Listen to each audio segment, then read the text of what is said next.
हर हर महादेव, जय भोलेनाथ। नमस्कार, मैं साधना पांडे मार्गदर्शन पे आपका स्वागत करती हूँ। दोस्तों, मैं बात करूंगी आज प्रदोष व्रत के बारे में। प्रदोष व्रत की जो संपूर्ण जानकारियां होती है या फिर प्रदोष व्रत करने के बारे में सोचते होंगे और जो जो प्रश्न आपके मन में आती है उन सब का उत्तर आपको इस वीडियो में देने की पूरी कोशिश कर रही हूँ। दोस्तों, तो मेरी पूरी कोशिश है कि एक भी पॉइंट आपसे छूट न जाए। यदि आप प्रदोष व्रत कर रहे हैं तो भी ये वीडियो आपके लिए हेल्पफुल है, और आप करना चाहते हैं तो संपूर्ण जो शास्त्रों की जानकारी है प्रदोष व्रत को लेकर, वो सारी जानकारी आपको इस वीडियो से प्राप्त होगी।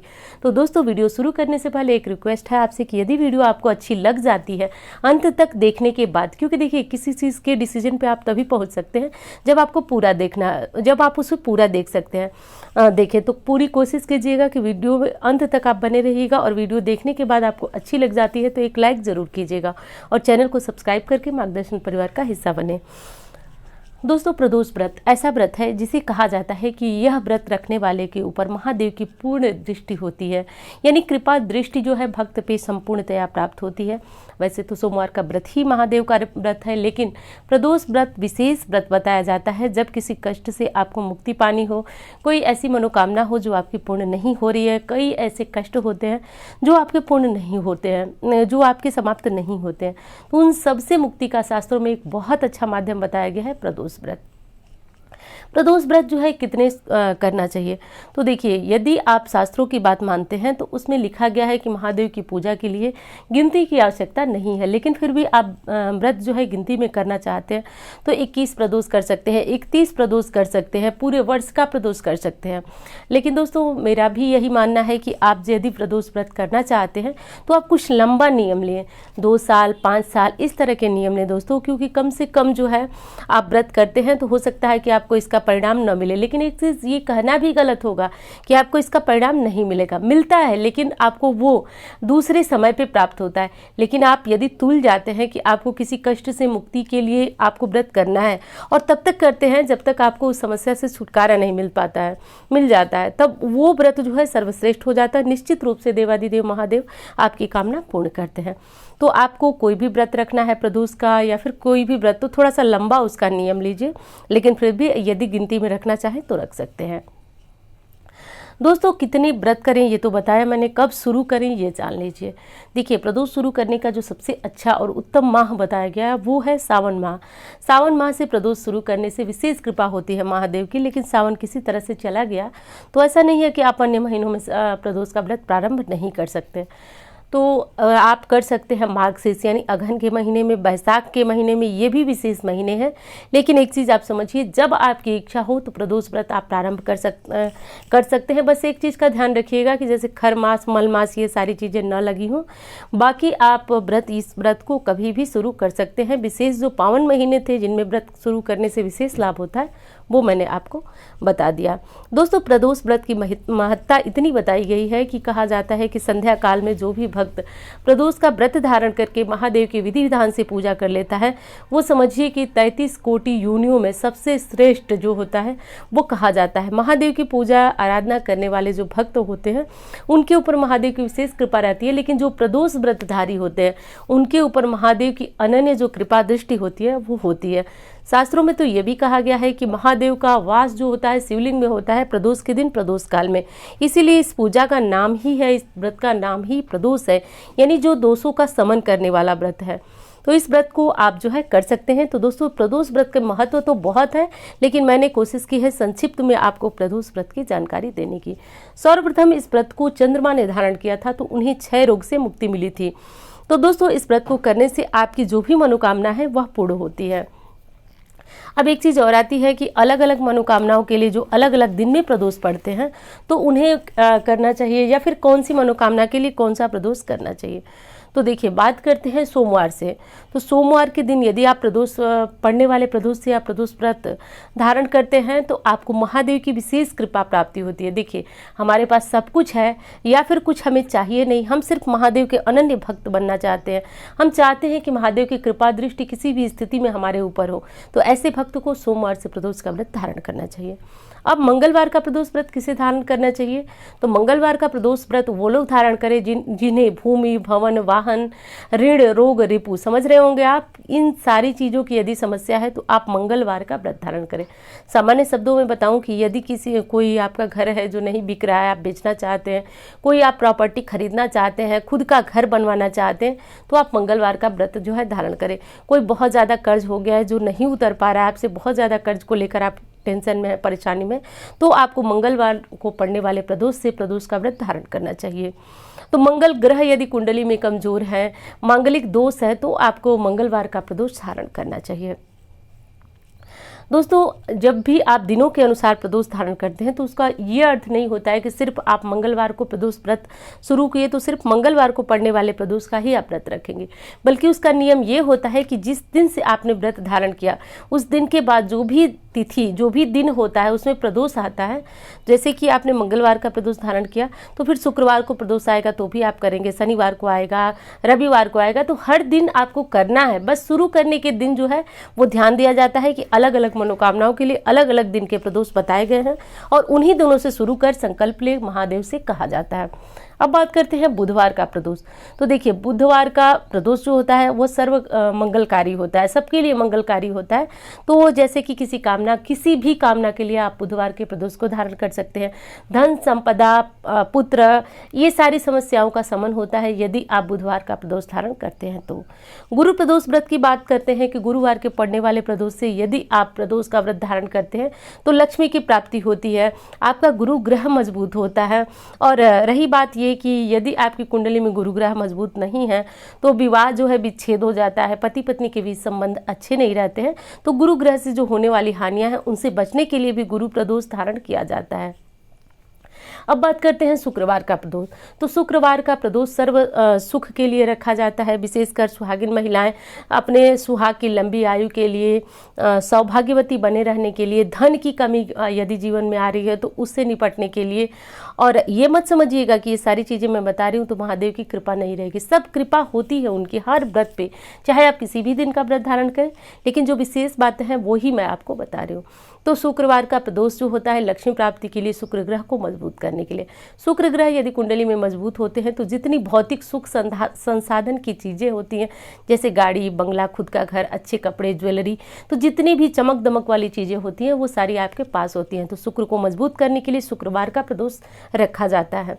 और शनिवार का प्रदोष जो होता है संतान प्राप्ति के लिए वरदान साबित होता है। दोस्तों, यदि आप संतान प्राप्ति चाहते हैं कि आपकी संतान नहीं है तो कृष्ण पक्ष, शुक्ल पक्ष, किसी भी प्रदोष से आप शनि प्रदोष से इस प्रदोष को धारण करें और महादेव की कृपा से 1 साल में ही आपकी गोद भर जाती है। और यदि किसी कारण से आपकी गोद नहीं भरती है तो बस दोस्तों आप नियम बना लें कि हमको करना है, देना उनका काम है, हमारा काम है उन्हें मनाना। तो हम अंत तक कोशिश करते रहेंगे, बाकी देने वाले परमात्मा है वो अवश्य देंगे।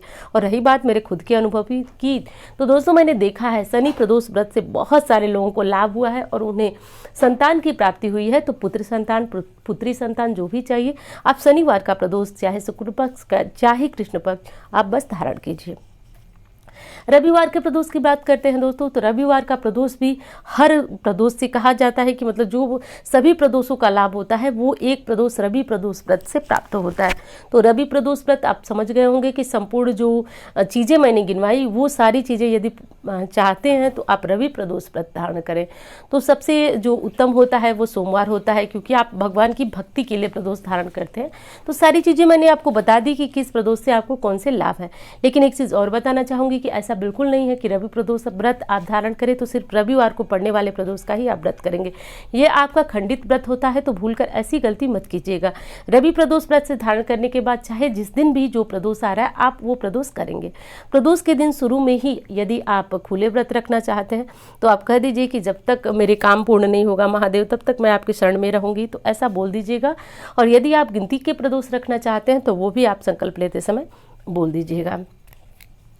तो दोस्तों व्रत के नियम की बात कर लेते हैं। तो इस व्रत में नियम यह है कि इस व्रत में आपको शास्त्रों की बात यदि कहें तो इसमें लिखा गया है कि 3 पहर का उपवास होना चाहिए। लेकिन शारीरिक दुर्बलता है, कमजोरी है तो 3 पहर का उपवास संभव नहीं है। तो ऐसे में जैसे आप सामान्य व्रतों में चाय, पानी, फल, फलाहार इत्यादि लेते हैं वैसे ले लीजिएगा। शाम को प्रदोष काल में मंदिर जाकर या फिर घर पे विधि विधान से महादेव की पूजा आराधना कीजिएगा। पूजा में एक चीज़ का ध्यान रखिएगा कि जो भी शिव प्रिय चीज़ें होती हैं वो आज के दिन पूरी इकट्ठी कर लीजिए। लीजिएगा। शिवप्रिय चीज़ें जैसे कि गंगा जल होती है, जैसे कि बेलपत्र होता है, जैसे कि धतूरा होता है, आंकड़े का पुष्प होता है, बाकी सारी चीज़ें आप रख सकते हैं, लेकिन ये सारी चीज़ें आप इंतज़ाम कर लें तो बहुत अच्छा है। लेकिन ये नहीं है कि कोई चीज़ नहीं मिलती है तो आपका पूजा अधूरा रहता है। एक चीज़ का ध्यान रखिएगा, यदि आप किसी शिवालय में जाकर पूजन कर रहे हैं तब तो आप अभिषेक पूजन करेंगे ही करेंगे, लेकिन घर पे पूजा कर रहे हैं और घर पे शिवलिंग नहीं है तो देखिए, कहा जाता है कि संपूर्ण जो पूजा का फल होता है वो जलाभिषेक करने में ही प्राप्त होता है। तो यदि आपके घर में शिवलिंग है तब तो आप कर लेंगे, लेकिन नहीं है तो मिट्टी का शिवलिंग निर्माण करें और उनका पूजन करें और उनका विसर्जन करें। सारी विधि जो है मैं इस चैनल पे बता चुकी हूँ कि मिट्टी का शिवलिंग कैसे निर्माण करते हैं, कैसे विसर्जन करते हैं, तो वो वीडियो आप देख सकते हैं। आप सर्च कर लें कि मिट्टी का शिवलिंग कैसे बनाएं मार्गदर्शन, तो तुरंत आ जाएगा वो वीडियो आपके सामने। तो पूजा विधि दोस्तों जो है बहुत अनेकों वीडियो मेरे चैनल पे पड़ी हुई है महादेव की पूजा विधि, तो वही साधारण सी पूजा होती है और हर महीने जो है मैं आपको दोनों प्रदोषों के बारे में जानकारी देती रहती हूँ, तो वहाँ से भी आप जानकारी ले सकते हैं। और दोस्तों ये ज़रूरी है कि आपको संध्या काल में ही प्रदोष का पूजन करना होता है, तो ये चीज़ ध्यान रखिएगा। अब आपको जो आज प्रदोष के दिन होता है तो हर प्रदोष में आप चाहें तो कुछ न कुछ दान निकालें। दिन के अनुसार जो प्रदोष आते हैं उसमें दान का नियम है। जैसे सोमवार को प्रदोष आता है तो चावल दान करें, मंगलवार को आता है तो मसूर की दाल दान करें, बुधवार को आता है तो कोई भी अनाज दान कर सकते हैं, गुरुवार को आता है तो चने की दाल दान कर सकते हैं, शुक्रवार को आता है तो आप चावल या फिर सफ़ेद दूध इत्यादि का दान कर सकते हैं, शनिवार को आता है तो उड़द का दान कर सकते हैं। तो इस तरह से आप जो है दान भी कर सकते हैं और कोई ज़रूरी नहीं है कि आप दिनों के अनुसार दान करें, बस थोड़ा सा चावल, थोड़ा सा आटा, कुछ भी हर आप प्रदोष को दान कर सकते हैं। और नहीं कर सकते हर प्रदोष को तो उद्यापन के दिन आप दान कीजिएगा। उद्यापन के नियम भी जान लीजिए, उद्यापन में आपको क्या करना होता है। तो सर्वप्रथम दोस्तों तो कोशिश यही कीजिए कि जो हर प्रदोष पे आप नहीं कर पाए हैं वो सारे काम आप उद्यापन के दिन कीजिए। तो अच्छा तो यही होता है कि आज के दिन हम अपने घर में आचार्य को बुलाएं, विधिवत रुद्राभिषेक इत्यादि कराएं, लेकिन ये संभव नहीं हो पाता है यदि, तो आप घर में ही मिट्टी का शिवलिंग बनाएं या फिर शिवालय में जाकर आज महादेव का विधि विधान से पूजन करें। पूजा के बाद पान का एक बीड़ा चढ़ाएं। बीड़े में क्या होता है तो पान की एक पत्ती ले लें, 2 लौंग ले लें, इलायची ले लें। पूजा के बाद वो महादेव को समर्पित करें। जितनी भी फूल, मालाएं, इत्र, जनेऊ इत्यादि सब मिल जाए वो सारी चीज़ें आज के दिन महादेव को चढ़ाएं। उसके बाद कम से कम 5 ब्राह्मणों का जो सूखा अनाज होता है वो आप ब्राह्मण को दान कीजिए। ज़रूरतमंद को भी कुछ चीज़ें यदि दान कर सकते तो ज़रूर कीजिए। मंदिर में बैठकर 108 बार कम से कम ओम नमः शिवाय या फिर नमः शिवाय ओम, ये सारी चीज़ें जपिए। महामृत्युंजय मंत्र का जप कीजिए। और यदि आप मंदिर में संभव हो तो आप छोटा सा होम करा दीजिए। होम क्या होता है कि गाय के घी से, आम की लकड़ियों पे या फिर गोबर के उपले पे भगवान के मंत्रों से स्वाहा बोल करके हवन या फिर होम किया जाता है। तो घर में ही यदि आप कर सके तो कर लें, नहीं तो किसी ब्राह्मण को मंदिर में ही करा लें, क्योंकि ये सारी जो चीज़ें मैं बता रही हूँ उससे पूर्णता हो जाती है। आप हर प्रदोष में नहीं कर पाए हवन, कोई बात नहीं, लेकिन इस बार आप यदि अंतिम में कर लेते हैं तो आपका व्रत पूर्ण होता है। तो कोशिश यही कीजिएगा कि आज के दिन हमारे घर में पुरोहित आए और आप उनको विधि विधान से भोजन इत्यादि करके और जो भी चीज़ें आप दान करना चाहें, वस्त्र इत्यादि देना चाहें तो दे सकते हैं, नहीं दे सके तो कुछ दक्षिणा, कुछ अनाज वगैरह देकर करें। तो मैंने बता दिया आपको कि यदि साधारण विधि से आप घर में या फिर मंदिर में कैसे कर सकते हैं और आप जो है ब्राह्मण को बुला करके यदि कराना चाहें तो किस प्रकार कर सकते हैं। अब बात कर लेते हैं दोस्तों कि खान पान के नियम क्या है। तो देखिए, जैसा कि मैं बता चुकी हूँ कि 3 पहर का उपवास रखना चाहिए, लेकिन ये संभव नहीं है तो आप शाम तक फलाहार करके रहें। शाम तक फलाहार करके रहें। इसके बाद आपको जब महादेव की शाम की पूजा आपकी संपूर्ण हो जाती है उसके बाद आप घर आकर के और पुनः चाहें तो फलाहार कर दूध वगैरह लेकर के आप व्रत रख सकते हैं। लेकिन कुछ लोगों की शारीरिक कमजोरी होती है, बहुत सारे प्रश्न आते हैं, तो ऐसी स्थिति में आप मीठा भोजन भी ग्रहण कर सकते हैं। कोशिश कीजिएगा कि आज के दिन नमक वाला भोजन न करें। लेकिन फिर भी किसी तरह की शारीरिक दिक्कत है, आपको लग रहा है कि आप व्रत नहीं रख सकते, तो कुछ नहीं करना, यानी व्रत नहीं करने से अच्छा है कि आप व्रत करें तो सेंधा नमक का प्रयोग कर सकते हैं। लेकिन ध्यान रहे कि ये जो है आप सेंधा नमक का प्रयोग आप बहुत जो है खराब कंडीशन में करें जिसमें कि आप व्रत न रख पाए। यदि थोड़ी भी शक्ति है तो आप मीठा भोजन ही करें और उससे अच्छे अगर आप स्वस्थ हैं तो आप फलाहार लेकर ही प्रदोष व्रत धारण करें। तो दोस्तों ये सारी चीज़ें मैंने बताई। और एक चीज़ का ध्यान रखिएगा कि उद्यापन में थोड़ा सा आप यदि घर पे भी कर रहे हैं तो आप ब्राह्मण के लिए भोजन जरूर निकालिएगा, ज़रूरतमंद के लिए भी आप कुछ न कुछ अनाज निकालिएगा। तो बस हो गया आपका प्रदोष व्रत पूर्ण। तो दोस्तों मैंने पूरी कोशिश की है कि एक छोटी सी वीडियो में आपको संपूर्ण जानकारी दे पाऊँ। वीडियो कैसी लगी ये बताइएगा ज़रूर, और यदि अच्छी लगे तो आप एक लाइक ज़रूर कीजिएगा, चैनल को सब्सक्राइब कर लीजिएगा। उम्मीद करती हूँ जानकारी आपको पसंद आएगी। धन्यवाद।